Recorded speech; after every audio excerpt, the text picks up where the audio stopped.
Իրանից Հայաստան եկողներ կան, բայց մեծ հոսք դեռ չկա։ Ֆակտոր TV-ի հետ զրույցում ասել է վարչապետի աշխատակազմի Սփյուռքի գործերի գլխավոր հանձնակատար Զարայ Սինանյանը։ Նրա խոսքով տագնապ կա, մարդիկ փորձում են Թեհրանից եւ խոշոր քաղաքներից որքան հնարավոր է հեռու լինել։ Սինանյանի խոսքով իրավիճակն անկանխատեսելի է, գրասենյակի աշխատակիցները կապի մեջ են իրանահայերի հետ։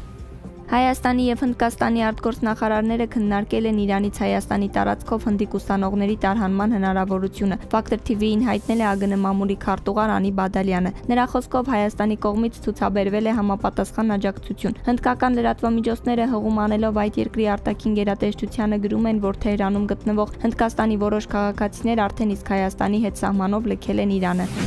Մենք մեր կողմից ամեն ինչ արել ենք, որպեսզի հայ-թուրքական սահմանը բացվի, մնացածն արդեն Թուրքիայի դաշտում է, ասել է խորհրդարանի փոխնախագահ Ռուբեն Ռուբինյանը։ Անդրադառնալով փոխարտգործնախարարի Թուրքիա այցին, Ռուբինյանն ասել է, որ այցը Հայաստան-Թուրքիա կարգավորման շրջանակներում է։ Անկարայում հանդիպում է տեղի ունեցել Հայաստանի եւ Թուրքիայի փոխարտգործնախարարների միջև, հաղորդվում է, որ կողմերը մտքեր են փոխանակել երկկողմ եւ տարածաշրջանային հարցերի շուրջ։ Ավարտվել է 2020 թվականի նոյեմբերի 10-ին կառավարության շենքում տեղի ունեցած զանգվածային անկարգություններին մասնակցած եւս 10 անձի վերաբերյալ քրեական վարույթի նախաքննությունը։ Քննչական կոմիտեն հաղորդում է, որ նրանց վերաբերյալ քրեական վարույթը մեղադրական եզրակացությամբ ուղարկվել է հսկող դատախազին այն հաստատելու եւ ըստ էության քննության առնելու համար դատարան ուղարկելու միջնորդությամբ։ Այլ անձանց վերաբերյալ քրեական վարույթի նախաքննությունը շարունակվում է։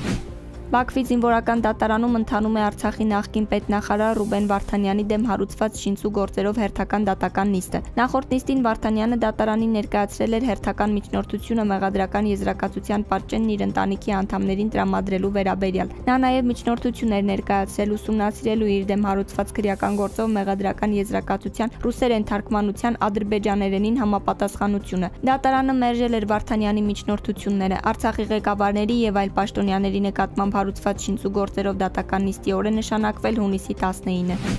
Այսօր Թավրիզում երկու պայթյուն է լսվել, որից հետո Թավրիզի շրջակայքում խիտ ծուխ է երևացել, հաղորդել է Մեհեր լրատվական գործակալությունը, հրապարակելով տեսանյութ։ Քաշան քաղաքում անվտանգության անցակետին Իսրայելի հարվածի հետևանքով 3 մարդ է զոհվել։ Այս մասին էլ հայտարարել է Իրանի Սպահան նահանգի փոխնահանգապետը։